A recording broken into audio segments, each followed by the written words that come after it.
विशिष्ट महर्षि और प्रभु रामचंद्र जी का ज्ञानमयी संवाद सुनते हैं द आर्ट ऑफ लिविंग के फैकल्टी स्वामी वैशंपायन जी की वाणी से। अगर आपने अभी तक इस चैनल को सब्सक्राइब नहीं किया है तो इसे जरूर सब्सक्राइब करें और सब्सक्राइब करने के बाद बेल आइकन को भी जरूर दबाएं। जय गुरुदेव।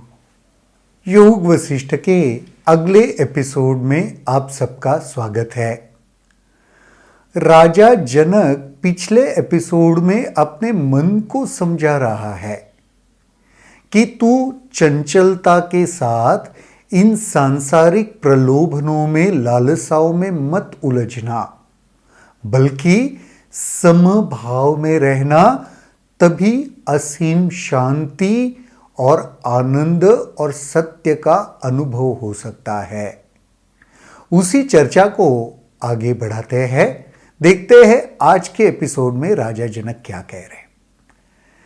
राजा जनक इस सोचे समझे ढंग से अपने कार्यों को अत्यंत दृढ़ता पूर्वक और साहस पूर्वक करने लगे।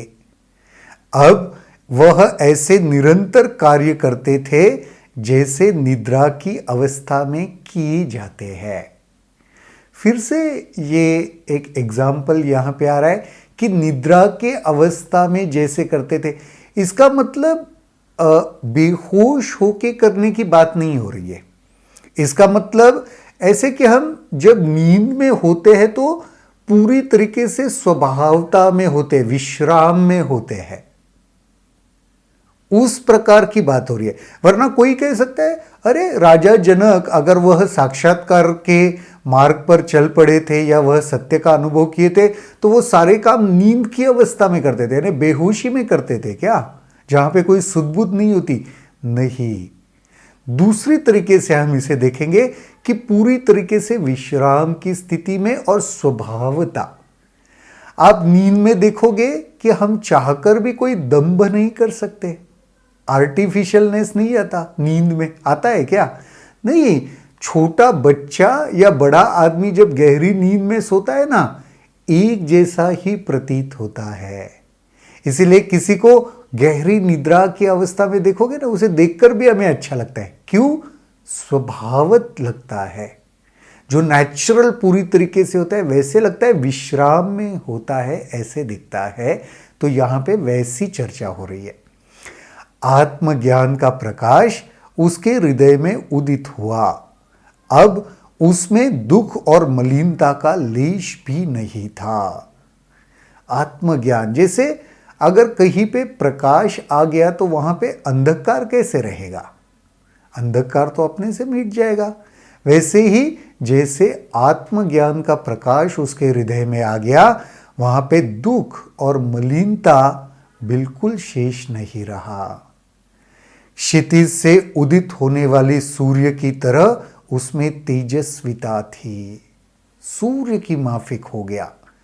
वह ब्रह्मांड की हर वस्तु को वैसे ही देखता था जैसे वह वस्तु चिद शक्ति में अवस्थित होती हो। आत्मज्ञान प्राप्त होने पर वह उस वस्तु को आत्मा में देखने लगा जो असीम और अनंत है। हर वस्तु, संसार की हर चीज आत्मा में ही निहित है। यानी यहां पे हम ऐसे देख सकते हैं कि वह द्वैत से अद्वैत की ओर जाने लगा। सब कुछ एक ही है, सब कुछ उस ब्रह्मन का, आत्मा का हिस्सा है, ये उसे प्रतीत होने लगा।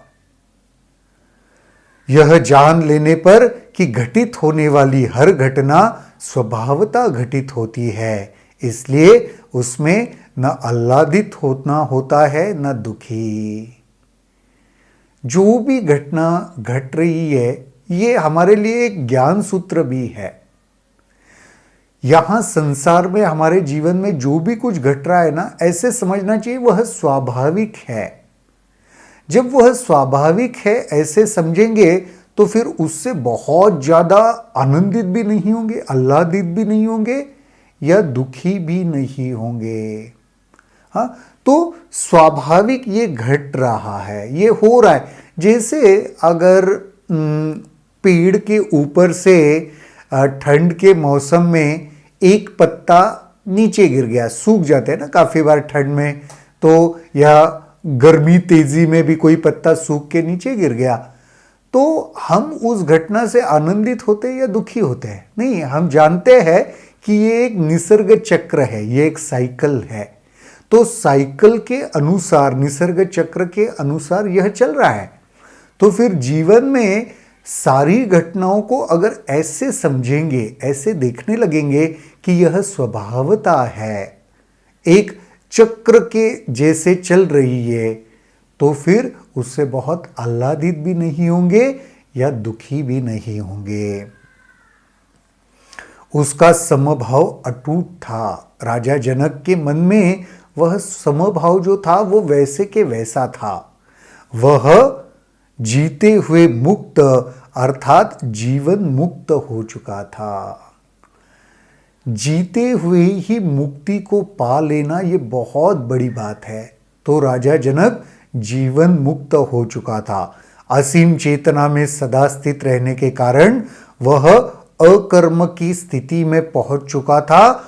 औरों को वह विभिन्न कार्यों में सदा व्यस्त दिखाई देता था। वो रोजमर्रा के सारे काम करता था। लोगों को तो ऐसे लगता था कि अरे ये कितना व्यस्त है कर्मों में, लेकिन उस स्थिति में, समभाव की स्थिति में वह पहुंच चुका था, जीवन मुक्त की स्थिति में पहुंच चुका था। तो उसके जीवन में कोई कर्म नहीं था, अकर्म ही था। जनक को जो कुछ प्राप्त हुआ था वह स्वतः किए हुए परिश्रम पूर्ण अनुसंधान से प्राप्त हुआ था। इसी प्रकार हर व्यक्ति को सत्य की प्रकृति का अनुसंधान तब तक करना चाहिए जब तक वह उसे प्राप्त नहीं कर लेता। राजा जनक ने चिंतन मनन करके ऋषियों के वह वाक्य, वह सारा सुना था, लेकिन उसके बाद एक आत्मचिंतन करके, विश्लेषण करते करते करते स्वयं ने अपने एफर्ट से, परिश्रम से उस स्थिति को हासिल कर लिया था। तो वशिष्ठ जी क्या कह रहे? इंसान ने अपने परिश्रम से ही ऐसे स्थिति को हासिल करना चाहिए, तब तक उसे करते रहना चाहिए जब तक वह हमें प्राप्त नहीं हो जाती। आत्मज्ञान या सज्ञान न तो गुरु के शरण में जाने से प्राप्त होता है, न शास्त्रों के अध्ययन से, न ही सुकर्मों से। जब ज्ञानियों तथा महात्माओं से प्रेरणा प्राप्त होती है तभी अनुसंधान के द्वारा प्राप्त किया जाता है। अपनी अंतर ज्योति ही एकमात्र साधन है, अन्य कोई साधन नहीं। यहां पे कुछ लोग ऐसे कह सकते हैं, ये तो काफी विरोधाभास है। यहां पे कह रहे हैं कि गुरु के शरण में जाने से और शास्त्रों के अध्ययन से यह प्राप्त नहीं होगा। यहां पे इसको हम इस प्रकार से देख सकते हैं, काफी बार ना हम कॉन्सेप्ट में जीते हैं, हम धारणाओं में जीते हैं। कोई कहता है कि अच्छा वो गुरु ही मुझे आत्मज्ञान प्राप्त करके दिला देगा। कुछ लोगों के भीतर ये धारणा होती है, तो फिर क्या स्वयं स्फूर्ति से जो कार्य करना चाहिए ना वो नहीं करते। तो यहां पे वशिष्ठ महामुनि ना आपको ये कह रहे कि तुमको एफर्ट्स करने पड़ेंगे, स्वयं प्रयत्न करने पड़ेंगे, क्योंकि कोई शास्त्र और कोई गुरु आपको वह आत्मज्ञान नहीं दिला सकता। ये उन लोगों के लिए बात हो रही है जो प्रयत्न करना टालते हैं। ये ऐसी बात नहीं है, वरना अगर मजे की बात देखो तो ये योग वशिष्ठ जो कॉन्वर्सेशन चल रहा है वो क्या है? प्रभु रामचंद्र जी उनके गुरु वशिष्ठ के शरण में बैठे हैं, तभी तो उनको आत्मज्ञान हो रहा है। तो अगर गुरु के शरण में आत्मज्ञान नहीं होता तो ये सारा कॉन्वर्सेशन ही नहीं होता। तो यहां पे वो बात नहीं चल रही, यहां पे उन लोगों के लिए बता रहे हैं जो खुद स्वयं प्रयत्न से कुछ नहीं करते, बैठे रहते हैं।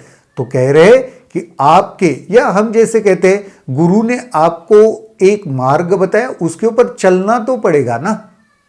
उस तरीके से देख सकते हैं, स्वयं प्रयत्न से एफर्ट्स करके ही हम अपने डेस्टिनेशन तक पहुंच सकते हैं। तो रास्ता बताया है, दिशा दिया है, तो चलना अपने आप को पड़ेगा, निष्क्रिय होके नहीं चलेगा। ये यहां पे बात हो रही है। कैसे भी कष्ट क्यों न हो, अंतर ज्योति रूपी ज्ञान के द्वारा उसको पार पाया जा सकता है। कोई भी कष्ट, कोई भी परेशानी क्यों ना हो, अंतर ज्ञान से जब सब चीजों का ज्ञान हो जाएगा, भीतर से ज्ञान का उदय हो जाएगा, हम उन कष्टों को पार कर सकते हैं। जिसे यह ज्ञान प्राप्त नहीं होता, वह छोटी मोटी कठिनाइयों से भी व्यथित रहता है। छोटी छोटी कठिनाइयां भी हमको व्यथित करती है, परेशान कर देती है। क्यों? ज्ञान का अभाव है। जिस शक्ति और ऊर्जा को लोग सांसारिक क्रियाकलापों में लगाते हैं, उसे ज्ञान प्राप्ति में लगाना चाहिए। इतने ऊर्जावान होते हैं लोग, लेकिन क्या करते हैं? डे टू डे चीजों में उस ऊर्जा को उसको लगा देते हैं और ऊर्जा खत्म हो जाती है, थक जाते हैं।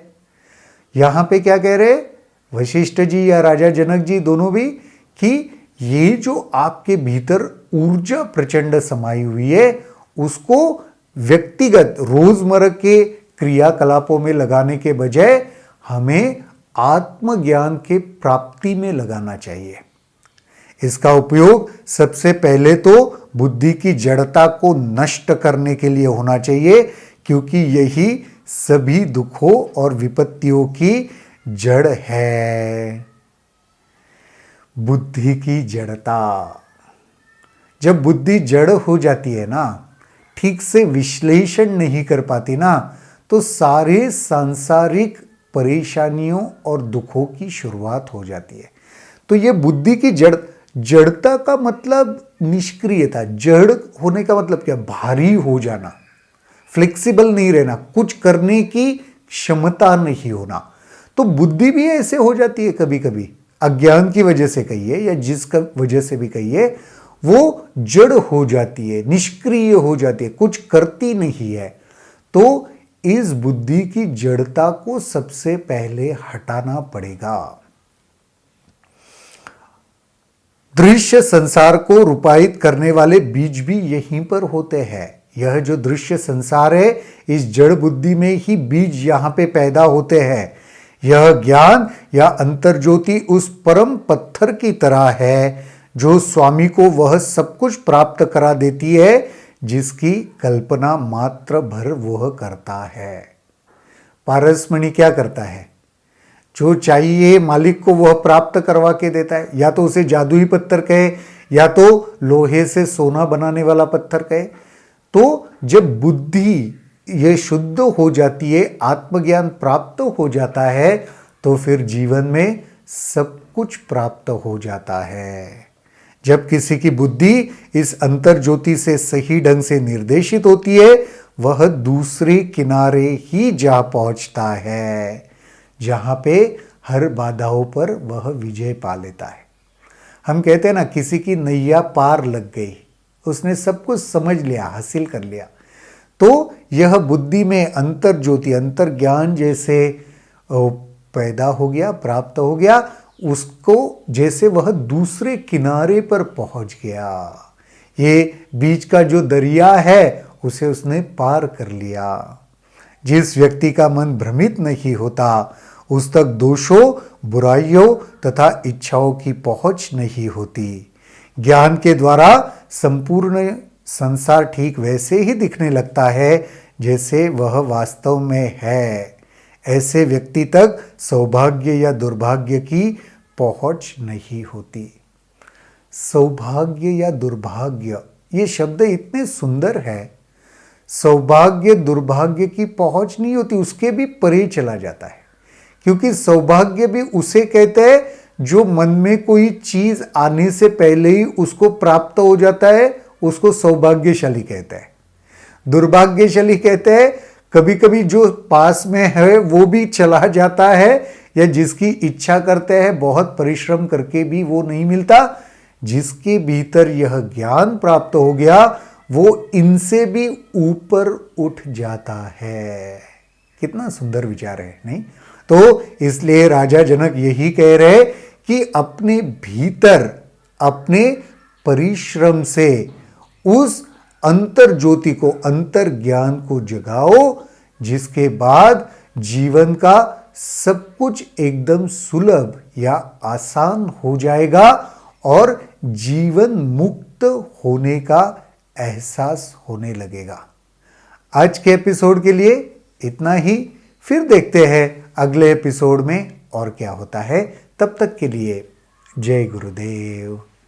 अगर आपके इस वीडियो को लेकर कुछ सवाल हैं तो कमेंट सेक्शन में जरूर लिखें, जिसके ऊपर हम आने वाले वीडियोस में चर्चा करेंगे।